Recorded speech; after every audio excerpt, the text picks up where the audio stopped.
I think the thing that's going to take Japan sort of into the next level is not fungible tokens on exchange that you're trading, but NFTs. And essentially taking all that content IP that's onshore and wrapping that up into NFT ownership. I think the thing that's going to take Japan sort of into the next level is not fungible tokens on exchange that you're trading, but NFTs. And essentially taking all that content IP that's onshore and wrapping that up into NFT ownership. You have just heard the voice of David Shin, head of the global group at the Klaytn Foundation.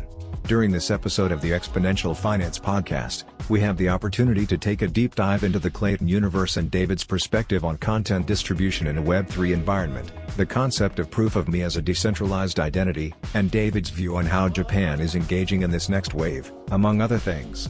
So let us dive right in.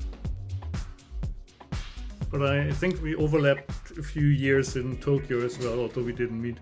Yeah, that's right. I was there in, I think, 03 to 08 for 5 years. My oldest son was born there, actually. All right. Yeah, so it was good times, but different Japan these days, right? It looks different, feels different. Does it? Definitely. There aren't as much gaijin. Roppongi's not what it used to be. The other countries around Japan have grown faster, especially around technology and startups. And so, yeah, I mean, it's definitely losing the gaijin race, that's for sure. But I'm not sure if they're okay with that, especially after Fukushima. You know, I know a lot of my Japanese friends, they weren't happy about all the gaijin running out of there. But I feel like over the last year, things are starting to move a little bit more. The barometer I use is a barometer with the discussions I'm having with corporates, especially gaming companies and other large corporates like Dentsu. And they're actually putting their money where their mouth is when it comes to Web3 these days. So I don't think they would do that based on the conservative nature of how the Japanese corporate culture is, unless they felt like the discussions with the regulators and government was moving in a direction where they can take that risk.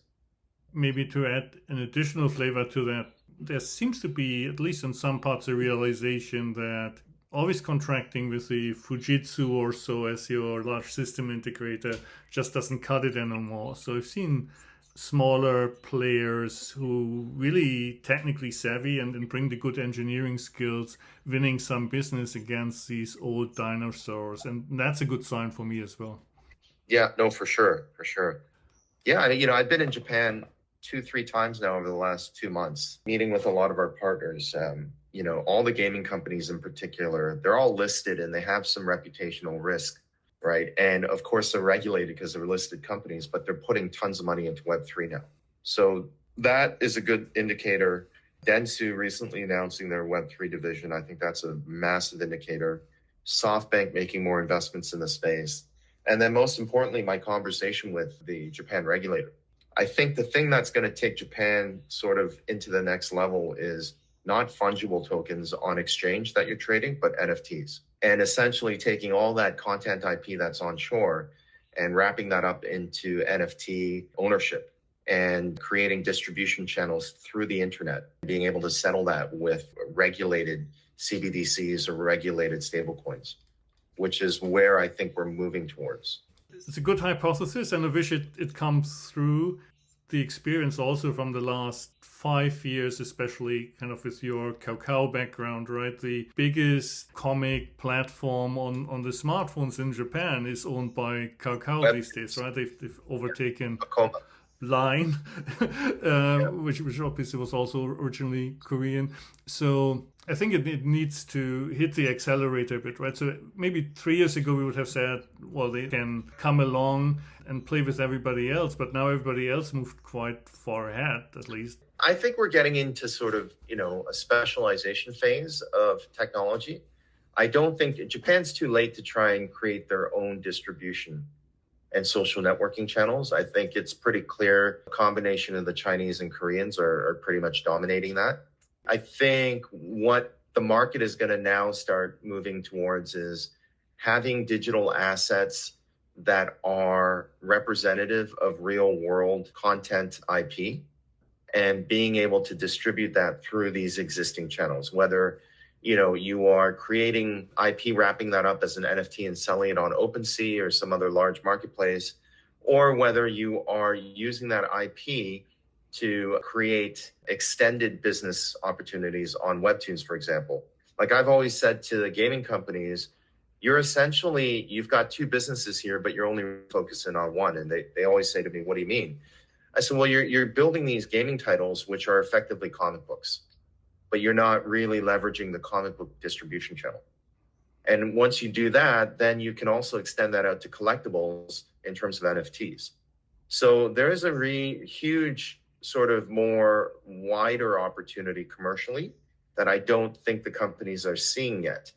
But the fact of the matter is it stems down to who is creating the content IP, and are they awake enough to realize that now there are new ways of monetizing that IP? It's that, and plus even the traditional channels, right? I think it was just last week that Nintendo came out with a trailer for like the first Mario Bros. Movie, and everybody gets excited. But if you look at how Marvel got commercialized, you think that could have happened earlier as well. But if you take now the traditional channels and you finally get to the movie and then combine it with what you just explained, it's even more powerful.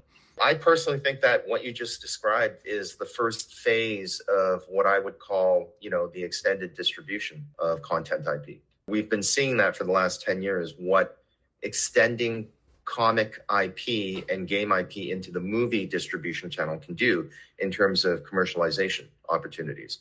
Now, if you take that one step further and you create digital collectibles, comic books, and even potential games, right? So you could have a comic book turn into a game. It's really about extending that distribution into other channels and creating more commercial opportunities by doing that. So if that is phase one, what is phase 2 and 3 then in your vision? Internet distribution. Who's watching movies in the theaters anymore? Nobody. Internet distribution through mobile peripherals and creating distribution through mobile applications rather than desktop or console. That's the future. That's the end game. And so clearly with your focus on Japan and having been here for a bit, with Klaytn, you want to own like some of that infrastructure for sure. We want access to the Japan onshore content IP, which is why I've been there, 3 times in the last 2 months. We're doing it not by direct acquisition, but working through our partners. So what we're saying to them is, hey, look, you guys continue to be the specialist in creating this content. All we want to do is provide you the distribution offshore, whether it's into Korea or other avenues. So for example, Webtoons, actually one of the largest, fastest growing markets for Webtoon users is not in Asia. It's actually in Europe. France is leading that, but other countries like Germany is also, the adoption rate for Webtoons is increasing substantially. There's an opportunity to do that, but also reverse distribution inbound where there's Korean content, whether it's K-pop or Korean dramas or whatever, and to be able to create opportunities where we can bring that content onshore into Korea through internet distribution channels, right? Not just Netflix or other, mainstream distribution channels. I'm actually bearish on Netflix. Unless you start compressing the duration of movies, I think they're going to continue to lose people. So having said that, it's really, the focus is around user-generated content or IP that's already sitting with the Nintendos or the Segas or whatnot.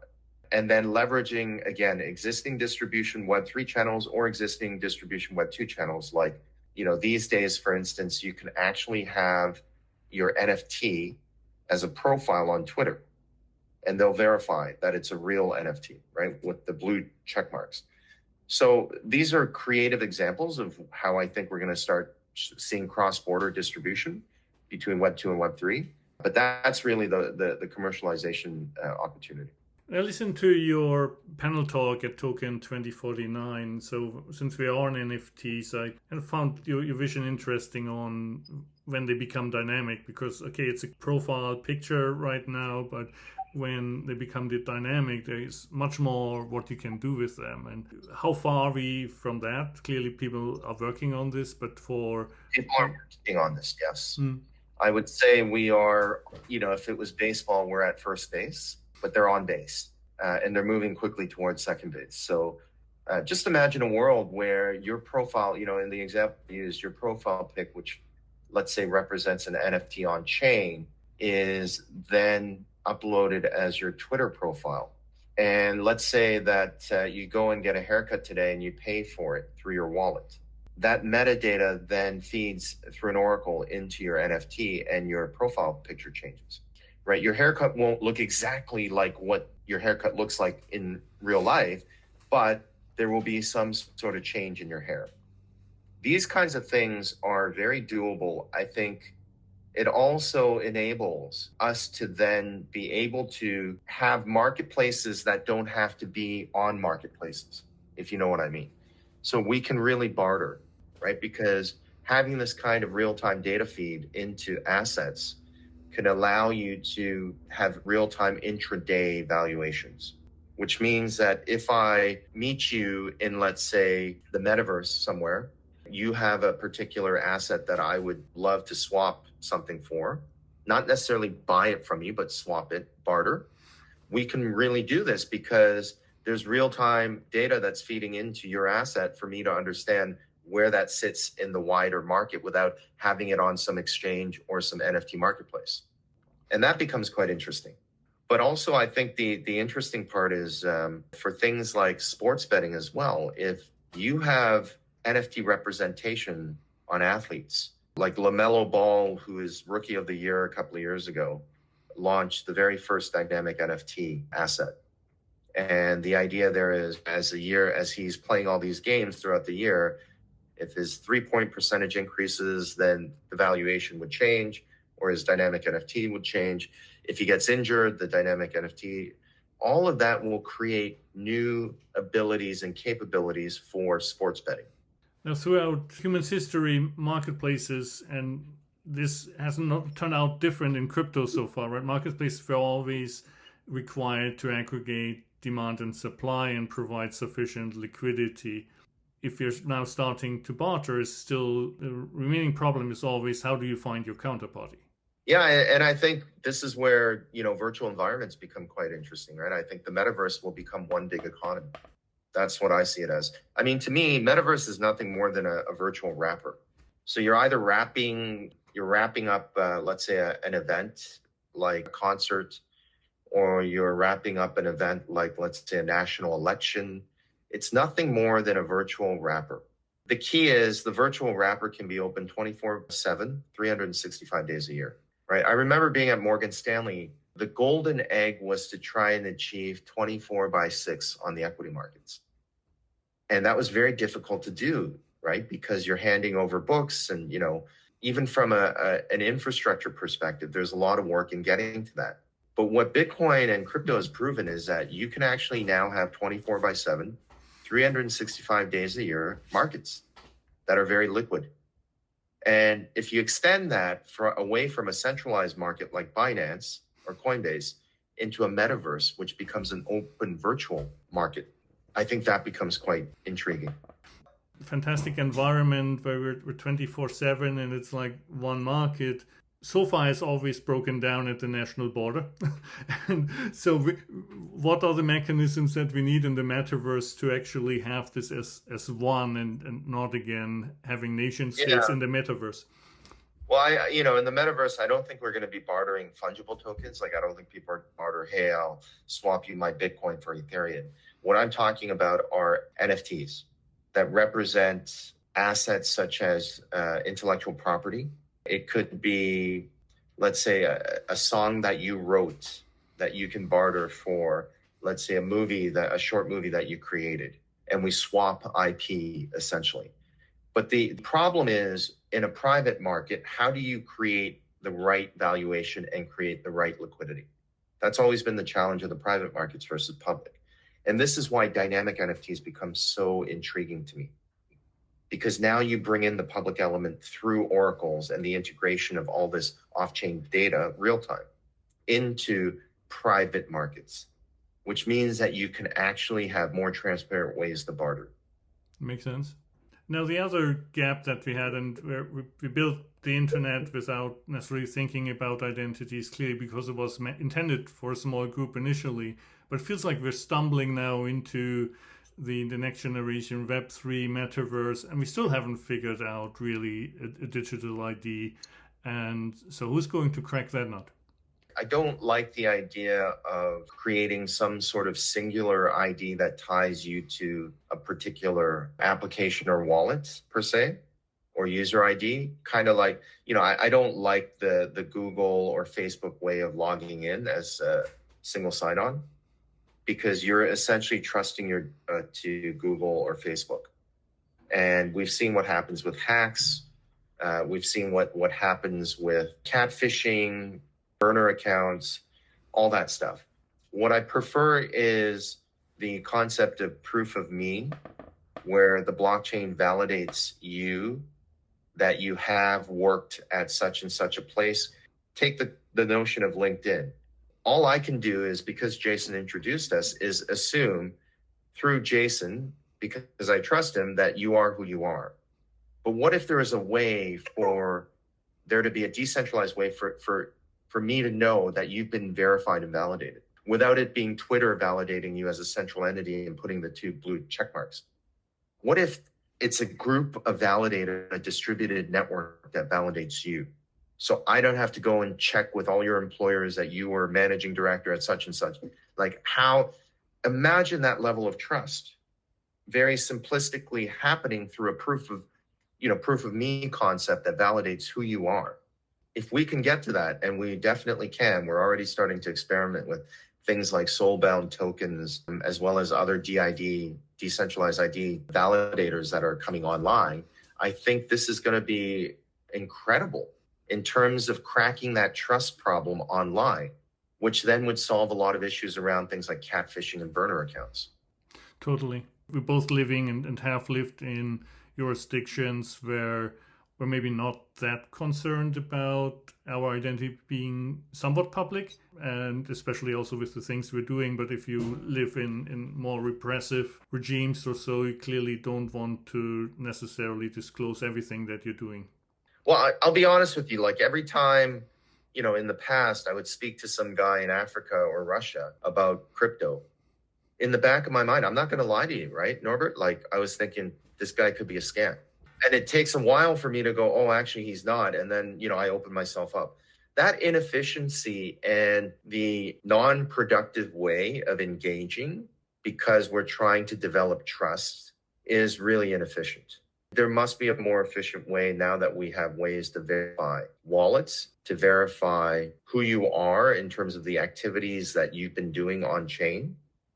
And it's not about KYC, because, I explained this before to someone else, because they said, isn't that just KYC? It's not. KYC is, I literally go into the bank with my passport, an address proof.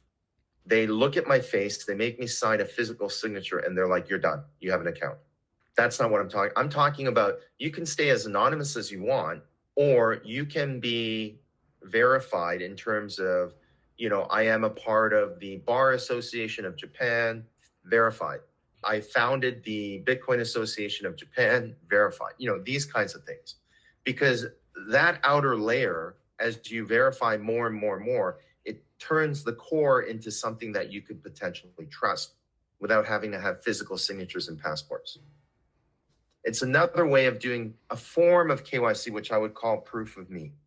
Let's go back to Klaytn for a moment, if I may. And so, in particular, because to some extent, Korean companies, Japanese companies are a bit similar, right, in terms of their ability to go outside of the home market and communicate in English and so on. So clearly Klaytn made a decision in hiring you, that you be a catalyst in doing that, having been dominant in their home market as across many vectors as Kakao. Quite honestly, it's a behemoth. And so your title just has changed, right? From global adoption to head of the global group. So it feels like an expansion of responsibility as well. Just kind of describe a bit how you've seen that journey so far and what's coming next on that kind of global expansion. Yeah, it's not easy working for a Korean corporate or Japanese corporate. I was brought in by the vice chairman, one of the 2 co-founders of Kakao. So I didn't apply for this job. I was asked to do it. So when you have a rabbi like that behind you, it makes it a little bit easier. But also there's a lot of trust that he puts in me. He knows my track record. He knows what I've done. And he knows I'm kind of doing all this for the right reasons. So I think that's made it a little bit easier.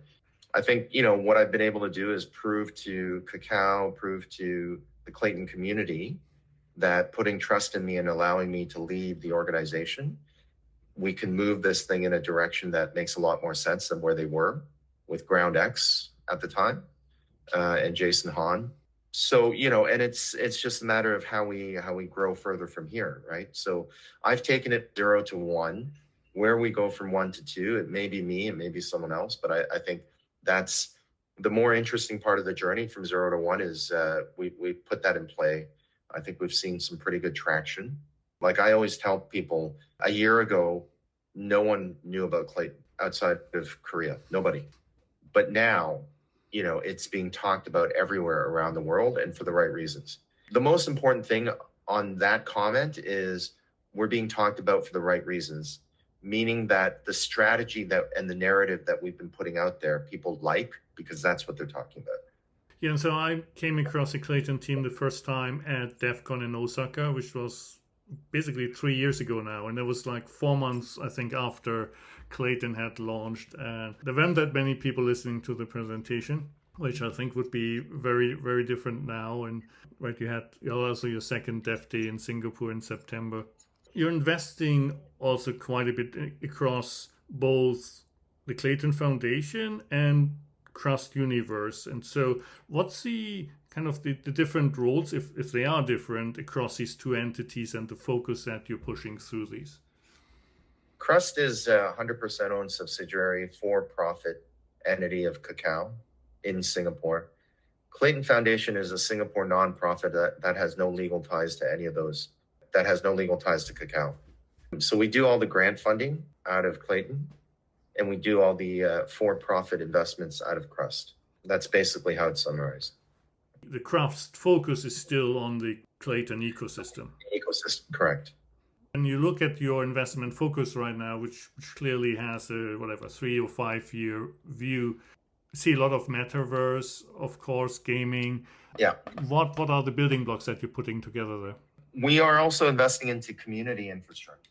We've been putting money into esports teams that are developing guild strategies. So there is an element of community that we invest in. Entertainment is a big focus for us as well. I strongly believe that's the next big sort of explosive moment that we'll see in Web3 after gaming. And, SocialFi is something that we are talking about a lot more. We've invested in a few things, but we're not going all in on it just yet, but we are definitely, it's on our radar. We're talking about it, and we have invested in a couple of projects. Super. Thank you, David. I think we're out of time. And when is the next time we see you in Japan? This year, I'm going to stop the traveling this year. I've been traveling a lot, Norbert. I need time to spend with my family, who I miss dearly on all these travels. But yeah, probably early next year, I'll be back in Japan. Sounds good. Thanks a lot, David. Take care.